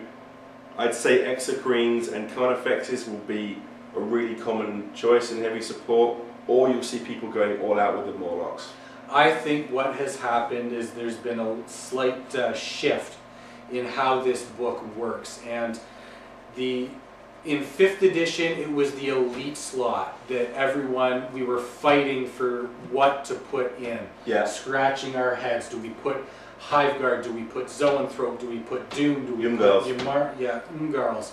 Now I think our hard choices have definitely gotten into the heavy support. Honestly, the one thing that so many Tyranid players would bemoan about the old Codex was the fact that even though it was competitive, it was so mono-build.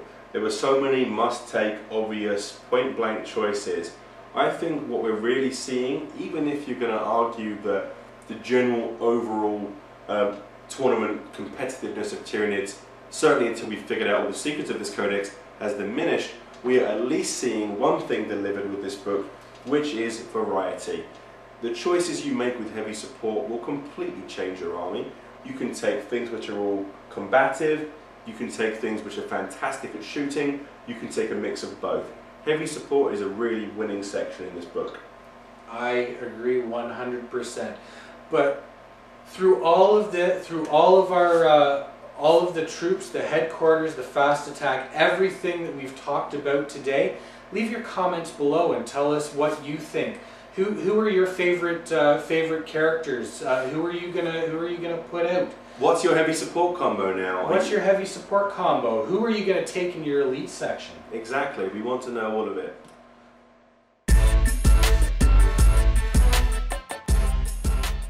Well, everyone, we want to thank you for sticking with us for this long through the entire video. Or if you've chosen to skip ahead to this final point, welcome! These are our closing thoughts. You missed all the information about the amazing new Pyrovore. What are you thinking? Oh, Pyrovore! Pyrovores are amazing now. Not really. Anyway, we're just gonna chat a little bit, have some closing thoughts on the book and some different topics, and okay. yeah, we'll go from there. All right. Well, first and foremost, let's talk about something that we haven't talked about. This book is a thing of beauty. Look at this book. If you've got this book, the artwork is fantastic. It feels quality. There's brand new art in here which I can look at for hours. It's absolutely gorgeous. They really outdid themselves on the artwork. Honestly, everybody can find a reason to complain about pricing with Games Workshop's products, at least somewhere, but I can't find a bad word about the quality of this book. There is some churlish irony to the fact that the Tyranid warrior on the front cover is being instant death by a crack grenade. As you can see, his facial expression clearly a scream of agony. But apart from that, I think it's almost spot on in terms of just visual beauty. You've got maps in here, you've got lots of interesting fluff sections, the stuff that you'll be familiar with, and a few other new stories and nuances as well. So you can really, even when you've finished mining it for all the combos and rules, you can sit there and just really enjoy the book. I agree 100%. The fluff is great. That's what got me into this army. I really enjoyed the whole concept of the Tyranids, the Great Devourer, everything like that, and even the little snippets that they talk about, the fluff behind individual characters. Even the ones that we don't have anymore. Yeah. The way that they've, I guess, metagamed Doom to no longer be in existence is fantastic. Of the loathsome creature that has brought about its destruction, there was no sign. Yeah, Doom is wiped out of existence. by a single sentence of fluff. There it is. But even that sentence is very strong and very powerful. Yeah. It cuts to the heart of many a Tyranid. Exactly. But yeah, moving on from the physical beauty of the book, there's a lot to talk about in general, as in the tactics that this new book is promoting, the options that are available to players now. Now, first and foremost, we've been, well, I think we've been pretty positive throughout this review. But you know, we're not dishonest. We're not trying to pull the wool over everybody's eyes. There is an absolute swath of changes and also some quite poignant nerfs. I won't say to Tyranids overall, but to the establishment, to the builds that we relied upon in the old book. They have systematically dismantled what we knew as competitive Tyranids in 5th edition. They've pretty much told us, you know what, you have to start from the drawing board all over again. Exactly. Blank slate. And one thing that I've always felt, most Tyranid players are pretty skilled players, pretty high level players who are invested in the tactics of the game. So I say this isn't the assassination of Tyranids, this is our metamorphosis. This is us adapting and growing into something new and exciting. And you know, what really stings now with the things we've lost, 6 months down the line, we're probably going to be on top again, or at least feel that way. This is our chance to show all the negative comments and all the negativity that we've had towards this book. It's our time to shine and show people again. When this book came out, there was a lot of negative press on this book too. I didn't like it. I didn't like the book. I didn't like it either, because fourth was so. I really enjoyed 4th and everything that you could do with it, and they dumbed it down for 5th. But you know what? I think, in my mind, and you can agree or disagree with me on this, the people who play Tyranids, the Tyranid generals. I think they'll rise to the challenge. We have to be smart players. Tyranids are not easy. They are not easy to play. To use terms that are commonly coined in MMORPGs, Tyranids have gone from normal difficulty to heroic mode. This new book, with all of its clumsy caveats and weird little, you know, quirks, is going to separate the really good players from the players who are just in it, you know, to win it, basically. The power gamers. Yeah, basically. exactly. Yeah. The people who really are committed to Tyranids and love Tyranids will find a way to make this book work. And I'm not even going to sit here and tell you it's going to be as competitive as the last one, at least now. But give it time. You know, play the book, see how it works. I think you're going to find you're pleasantly surprised further down the road. Oh, all of the Tyranid players on all of the forums and everything, we will dissect this book to no end, and we will find a way to win. Exactly. I mean, for any Tyranid players who are out there who don't already know, go to the Tyranid Hive. It is the #1 forum as far as I'm concerned. It's taught me almost everything I know about Tyranids other than what Ryan here has taught me. And these guys have gone to work on this book already, and I have learned so much, even in the few days since it was released. And yeah, we're still going to be in the running.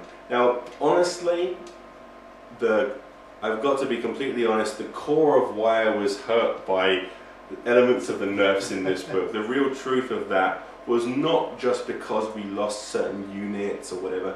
It was because, I mean, your reasons may be different, but for me, I felt like our old book, we could still challenge the ruling elite in 40k right now. You know, the Mech Eldar and the Tau gun lines and the new Space Marines. I still felt, even with that mono build, slightly boring 5th edition Codex, we could still get egg on their faces and challenge.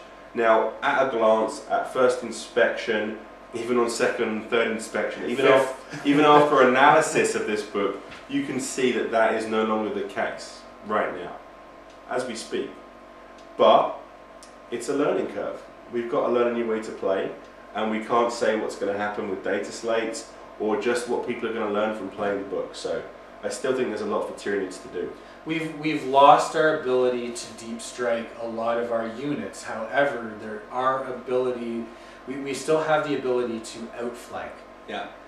And that's what I keep coming back to and telling everyone on the forums is the stacking outflank is going to be super important. Exactly. We still have the ability to outflank armies. We still have infiltrate. We still have a lot of things that push our armies forward. They've taken away basically the most effective competitive build of our army, the shock and awe deep strike. And now we've got slightly more outflank, and slightly faster ground troops, and more reliance on stealth and shrouded, where before we had more reliance on psychic powers. More monstrous creatures. We have more monstrous creatures, or the ability to field more monstrous creatures. We definitely have, I honestly think we have a more versatile codex. Honestly, correct me if I'm wrong, but to me it looks more versatile. I think the mono build has finally come to an end. Exactly. Now we're still going to see units which are obviously the prime units to take. The auto ins. Exactly. Like we're still going to see the flying hive tyrants and so on and so forth.